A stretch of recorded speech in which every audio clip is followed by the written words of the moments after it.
Hi guys, this is Sadak from TWRP and in this video, I'll show you how to fix the issue when you are unable to access the internal storage of your phone and when your phone is booted to TWRP recovery. So as of now, you could see my phone is currently in the TWRP recovery, and if I access my phone internal storage, my phone is visible here, but I am not able to access the storage. As you could see, there is no space shown here, and likewise is shown as the folder is empty.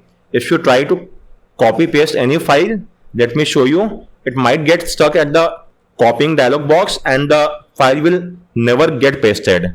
So if I try to paste the file here, so it will get stuck at a certain percentage, but the file will never be pasted on your phone. Likewise, if you try to use the ADB push method, then you might get an error code something like this: remote write failed, no space left on device. Well, in fact, that is not the case because I have quite a lot of space. As you could see, 107815 over here. So the space is there on my phone, but still I'm getting this error message. So why is this happening? Well, this usually happens when you do a format data on your phone. So as soon as you do a format data, you will no longer be able to access the storage, which is the case in my phone and on my PC. This happened because the data partition is no longer mounted. So to fix this issue, all you have to do is remount the data partition. For that, you just have to reboot your phone to the recovery mode. So let me show you. Just go back, and from the TWRP home screen, select reboot and choose recovery. And with this, your phone should now reboot into the recovery mode, which is the TWRP recovery. And now the data partition should have been mounted. So let's verify the same. Let me now access my phone, and as you could see, I'm getting the storage bar as well. And now I could easily copy paste the file. So let me copy the ROM file, and I could easily paste the file here as well. And the paste has been done. As you could see, we have got the file. Similarly, we could now be able to easily do the ADB push method as well.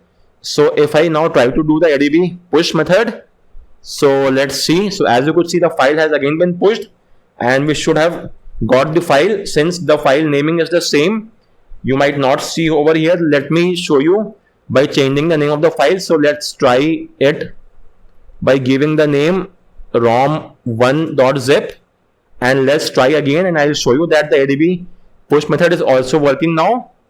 So if I hit enter now, as you could see, the file has been pushed, and now if I go to install, and we have got the file as well. So if at any point in time you get this error message, remote write failed, no space left on device, or you are not able to access the storage from here, then in both these cases, all you have to do is just do a reboot to recovery, and then the data partition will be automatically mounted on your case. And this issue might happen every time. For example, if I once again do a format data, let me show you that as well. So as soon as I do a format data, once again the same issue will be back in my case. So as you could see, I will again not be able to access the storage and not be able to paste any file here, as you could see. So to fix this issue, all you have to do is simply go to reboot and select recovery, and upon a reboot to recovery, the data partition will be mounted, and then you will be easily able to access the phone data partition and get the job done. As you could see from here, we could now access the storage and transfer the file. So just a minute, let me once again copy the file from here and paste it inside the storage. And as you could see, we have got the file. So guys, on that note, I round off this video. If you have any queries, do let me know in the comment section, and thanks a lot for watching.